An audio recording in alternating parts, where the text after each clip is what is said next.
Free bus అనేది చాలా మంచిది, మహిళలకి అభ్యున్నతి కోసం లేదా మహిళల్లో చైతన్యం తీసుకురావడం కోసం, మహిళల్ని వంటింటి కుందేళ్ళుగా ఉండకుండా మార్కెట్లలో తింపడం కోసం అని చెప్పేసి అనుకున్నాం.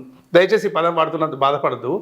ఏమవుతుందంటే ఇవాళ నేను స్టోరీ చేయడం కోసము మా టీం అంతా పొద్దున్న ఒక 2 గంటల పాటు మా జిల్లా కేంద్రంలో ఒక 10-15 మంది మహిళలు కలిసినాం. ఎక్కడనో కాదు, ఇళ్లల్లో కాదు, కేవలం బస్టాండ్ దగ్గర ఆ ఏరియాలని.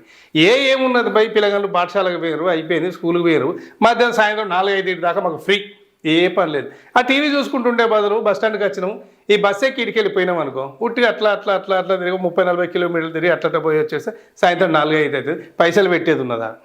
ఇది ఎంతవరకు కరెక్ట్ అని చెప్పేసి మహిళలే ఆలోచించాలి.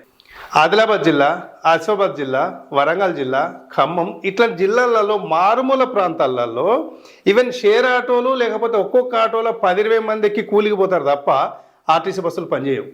ఆర్టీసీ బస్సులు సమయానికి రావు. మరి ఫ్రీ బస్ ఎవరికి ఇచ్చినట్టు?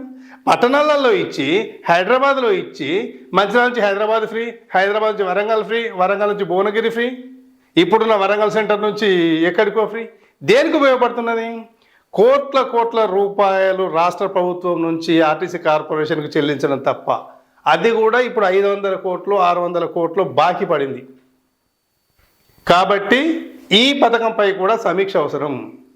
నిర్మోహమాటంగా సీనియర్ జర్నలిస్టులుగా మేము చెప్తున్నాము, ఫ్రీ బస్పై సమీక్ష అవసరము, సమీక్ష చేయాల్సింది.